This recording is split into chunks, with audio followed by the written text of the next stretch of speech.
Hello everyone, welcome back to this channel. I hope you're all fine and staying safe. My name is Harleen and today I'm going to create a video about how I pay my tuition fee, what is my tuition fee, and what are the possible ways that you can pay your tuition fee here in Canada as an international student.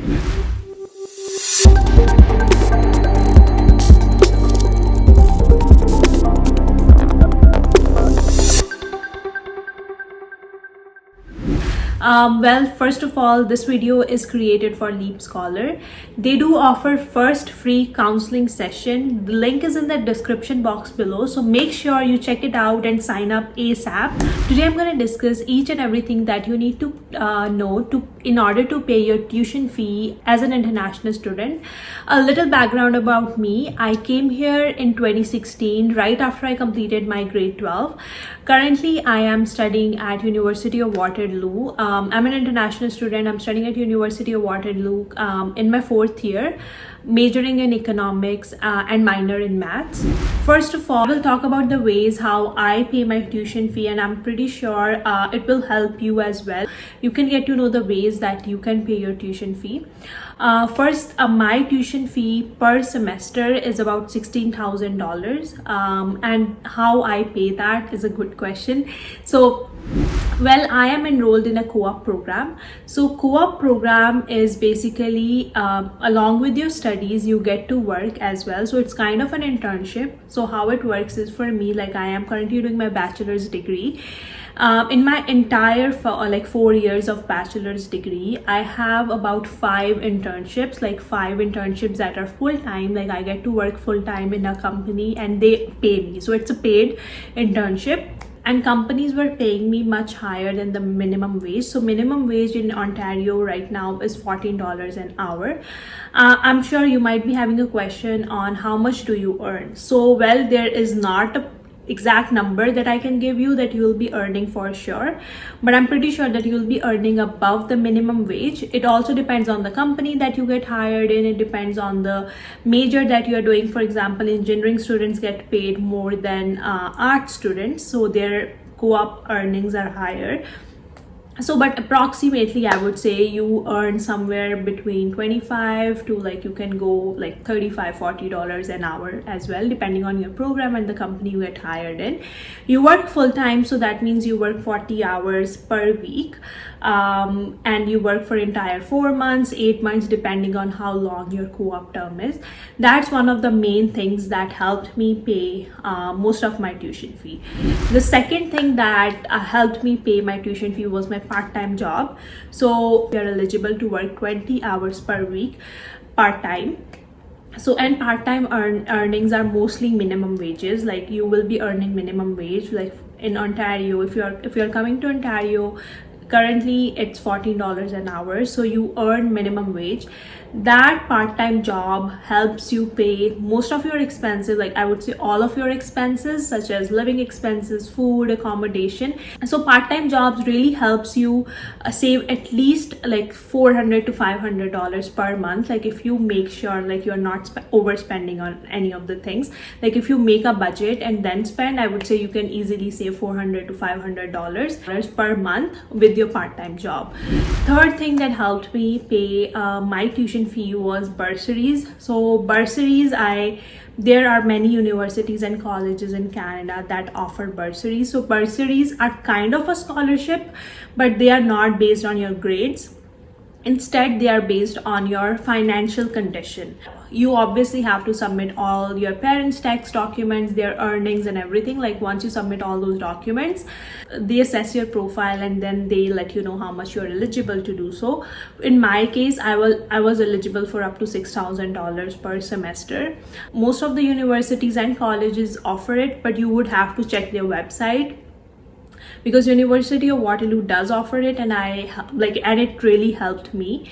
So I'm not sure in your case, so I would recommend that you do check out the university or college's website that you are currently applying in. Check out if they offer any kind of bursaries that you might be eligible for. But you are only eligible after first year. So I completed my first year. My parents paid my first semesters and half of my second semester's tuition fee. So after first year, I was eligible for bursaries as well. So that's the third thing. Fourth thing is scholarships. There, to be honest, there aren't much scholarships at University of Waterloo. Like, they are all based on sports, and I am not at all into sports, so there weren't much scholarships for me. But obviously I did get a scholarship when I got admitted to Waterloo. It was about $4,000 to $5,000, which was only one-time scholarship. But if you think you are in sports, you might be able to take advantage of those scholarships as well. LeapScholar also can provide you information on the colleges and universities that have some kind of scholarships available, and you can definitely apply to those scholarships. They're really, really helpful.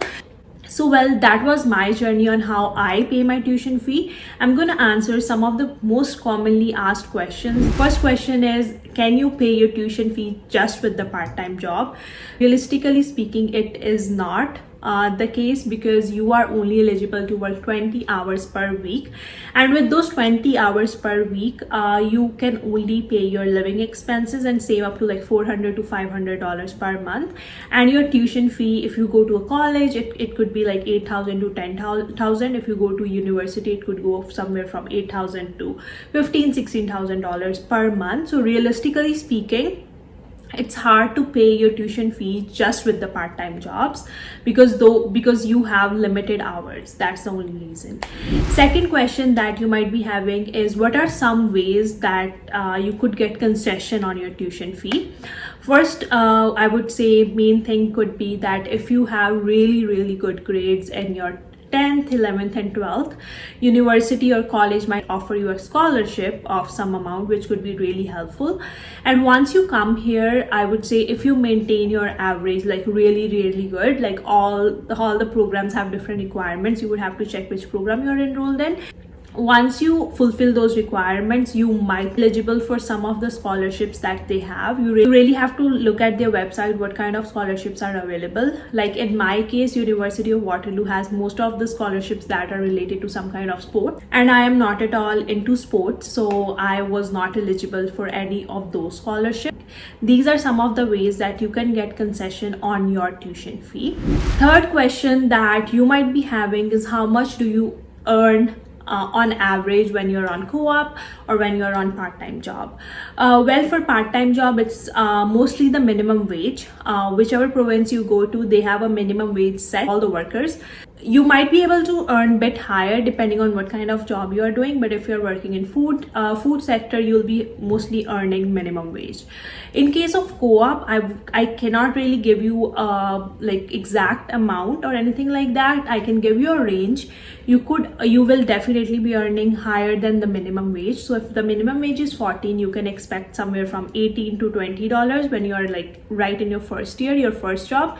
But like in your third, fourth or fifth co-op, like for me, my fifth co-op paid me much higher than my first co-op. So once you have more experience, you can make up to like $50 as well, depending on what company you are working, like Google, Facebook. These companies pay you much higher. So that's what you can earn through your co-op. Next question that you might be having is, how many scholarships and bursaries are available? Depending on which college and university you go to, they have different criteria for each of the scholarships and for each of their bursaries. In my case, my bursaries were basically dependent on my financial condition and my parents' financial condition. So I had to show all their documents and then apply, and depending on my profile, so they would give me the amount that they think is enough for me. So basically $6,000 per semester.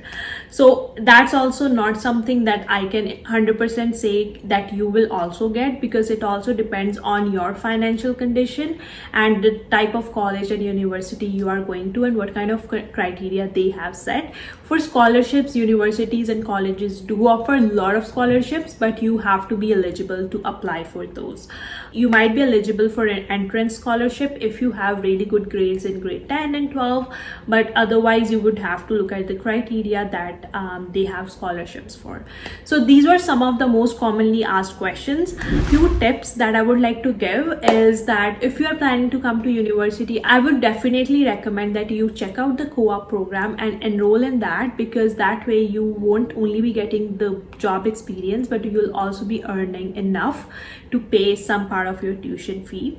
And it could make your degree a little bit lengthy, fee, but otherwise it's really worth it. Second thing that I would say is that once you're enrolled in GIC and you come here and you get your GIC payments, save up that GIC payment. That will eventually make some part of your tuition fee, so save up that money instead of spending it. Third, I would say, like, if you're planning to work part-time job, start as soon as you come here, like maybe after, I would definitely say take some rest, like at least 1 month, get to know the area that you are living in, get to know the people and make some friends. But like after 1 month you can start applying for a part-time job, and use your money wisely. Whichever way you think is like really important that you need to spend your money in, only spend on that. Like don't spend on something that's not necessary. So that was my another tip. Next tip I would say is, once you come here, make sure you do some research on the scholarships and bursaries that you might be eligible in, and collect all the information that they need, and then start applying, because the more you apply, the more chances are that you will eventually get it. So keep an eye out on all the scholarships and bursaries that your schools might have available. So yeah, that was my tip. Hope you liked it. If you did, give a like. Make sure you subscribe to this channel. Leave your questions down below and we'll try to answer as many questions as possible. We will be back with more such videos. Bye.